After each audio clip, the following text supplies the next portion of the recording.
നമസ്കാരം. മലയാളി വാർത്തയിലേക്ക് സ്വാഗതം. തിരുവനന്തപുരം പാർലമെൻറ്റ് മണ്ഡലത്തിൽ കാര്യങ്ങളൊക്കെ അങ്ങ് മാറി മറിഞ്ഞ് വരികയാണ്. BJP കേന്ദ്ര നേതൃത്വം നേരിട്ടിടപെട്ട് രാജീവ് ചന്ദ്രശേഖരനെ ഇറക്കിയതോടുകൂടിയാണ് ചിത്രമാകെ മാറിയത്.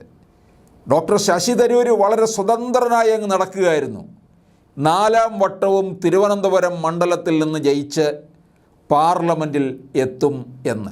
പക്ഷേ കണക്കുകൂട്ടലുകൾ മുഴുവൻ ഇപ്പോൾ തെറ്റിയിരിക്കുകയാണ്. കഴിഞ്ഞ 2-3 ദിവസമായി അദ്ദേഹത്തിൻ്റെ മണ്ഡല പര്യടനത്തിനിടയിൽ സകല ഇടങ്ങളിൽ നിന്നും വോട്ടർമാരുടെ ശക്തമായ പ്രതിഷേധം ഉണ്ടായിരിക്കുകയാണ്. ആ പ്രതിഷേധം എന്ന് പറയുന്നത് തെരുവിലേക്ക് ഇറങ്ങി അദ്ദേഹത്തിൻ്റെ തുറന്ന വാഹനത്തിന് നേരെ ആക്രോശിച്ചുകൊണ്ടാണ് പലരും ചാടിച്ചെല്ലുന്നത്. ഇതുവരെ മനസ്സിൽ അടക്കി വച്ചിരുന്ന ആമർഷം മുഴുവൻ അങ്ങോട്ടേക്ക് അണ പൊട്ടി പുറത്തു വരികയാണ് ചെയ്യുന്നത്. കാരണം തിരുവനന്തപുരത്തെ 15 വർഷം പിറകോട്ടടിക്കുകയാണ് ചെയ്തത്.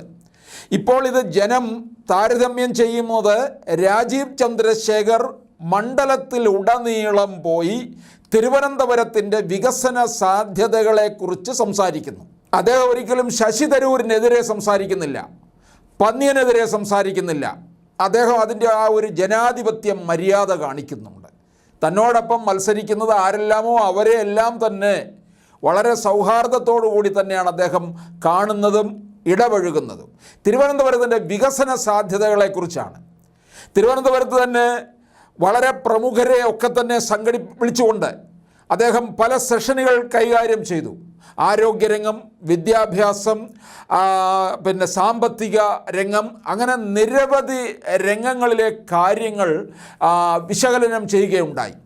അതിലൊക്കെ തന്നെ വലിയ ഒരു ജനപിന്തുണയും അവിടെ ലഭിക്കുകയും ചെയ്തു. ആ ജനപിന്തുണയൊക്കെ തന്നെ ഇപ്പോൾ അത് രാജീവ് ചന്ദ്രശേഖറിന് അനുകൂലമായിട്ട് മാറുകയാണ്. തുടക്കത്തിൽ എല്ലാവരും പറഞ്ഞു തിരുവനന്തപുരത്ത് അതിശക്തമായ ത്രികോണ മത്സരമായിരിക്കും. ഇപ്പോൾ ത്രികോണ മത്സരമില്ല. പന്നിയൻ രവീന്ദ്രന് ചുവരെഴുത്തൊക്കെയുണ്ട്, കൊടിയുണ്ട്, പോസ്റ്ററുണ്ട്. പക്ഷേ വേണ്ട തരത്തിലുള്ള പ്രവർത്തനങ്ങളിലേക്കൊന്നും ഇല്ല എന്നുള്ളതാണ്. ഇത് പന്നിയൻ രവീന്ദ്രൻ തുടക്കത്തിലേ പറഞ്ഞതാണ്.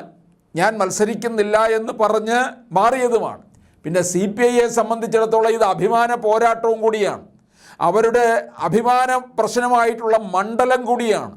മുമ്പ് വളരെ പ്രഗത്ഭന്മാരൊക്കെ തന്നെ വിജയിച്ചു പോയിട്ടുള്ള മണ്ഡലമാണ് CPIയിലെ PK വാസുദേവൻ നായർ, അതുപോലെ MN ഗോവിന്ദൻ നായർ, KV സുരേന്ദ്രനാഥ്. പന്നിയൻ രവീന്ദ്രനേക്കാളും ലാളിത്യത്തിൽ നിന്നിരുന്ന ആളായിരുന്നു KV സുരേന്ദ്രനാഥ്. അദ്ദേഹത്തെയൊക്കെ പുതുതലമുറ മറന്നുപോയി കാണും. KV സുരേന്ദ്രനാഥിന് ദീർഘവീക്ഷണവും ഒക്കെ ഉണ്ടായിരുന്ന ഒരു നേതാവ് തന്നെയായിരുന്നു. MP ആയിരുന്ന സമയത്തും പന്നിയനെ പോലെ തന്നെ അല്ലെങ്കിൽ അതിലും താഴെ ബസ് സ്റ്റോപ്പുകളിൽ നിന്ന് ബസ്സിന് കൈ കാണിച്ച് കയറി പോകുന്ന ആളായിരുന്നു KV സുരേന്ദ്രനാഥ്. പന്നിയൻ അതുപോലെയൊക്കെ തന്നെയാണ്. പക്ഷേ ഇവിടെ ബസ് കൈ കാണിച്ച് നിൽക്കുന്നു, തട്ടുകടയിൽ നിന്ന് ചായ കുടിക്കുന്നു, ഇതൊന്നുമല്ല. പന്നിയൻ രവീന്ദ്രൻ നല്ല ജനകീയ നേതാവാണ്, അതിനെ നമ്മൾ തള്ളിക്കളയുന്നില്ല. ശശി തരൂരും വിശ്വപൗരനും ഒക്കെയാണ്.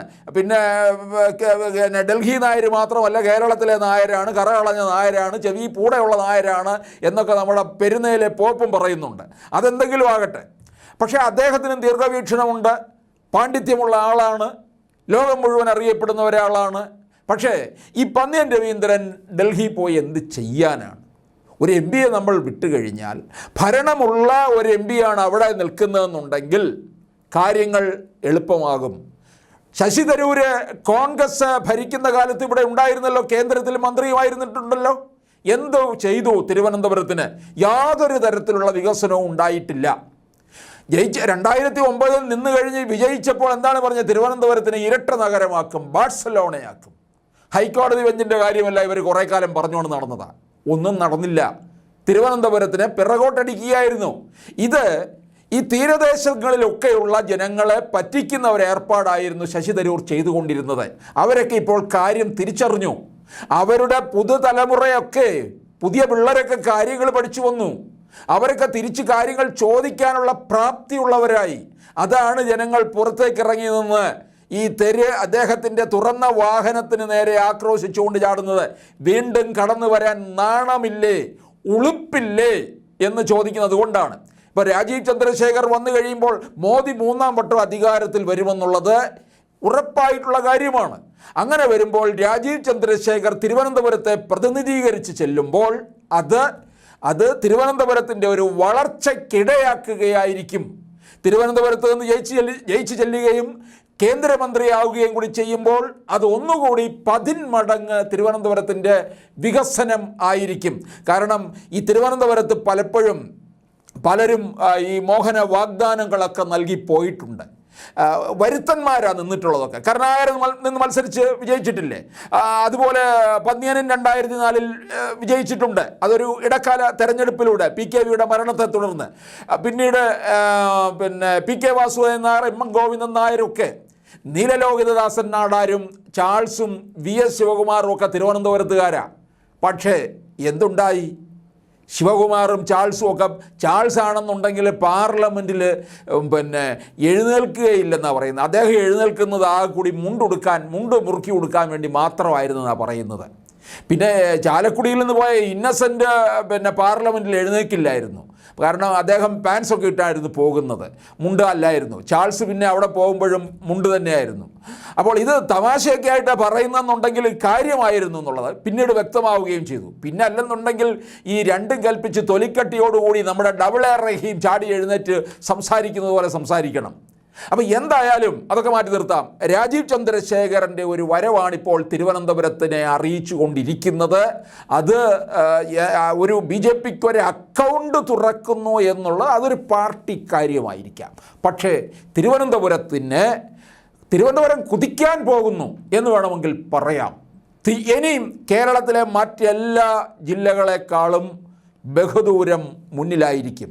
എത്ര വർഷം പിറകോട്ടടിച്ചോ അതിൻ്റെ ഇരട്ടി വർഷത്തിലോടുകൂടി കുതിക്കുകയായിരിക്കും തിരുവനന്തപുരത്തിന് ഉണ്ടാകാൻ പോകുന്നത് എന്നുള്ളത് ഇപ്പോൾ തന്നെ മനസ്സിലാക്കാൻ സാധിക്കുന്നുണ്ട്.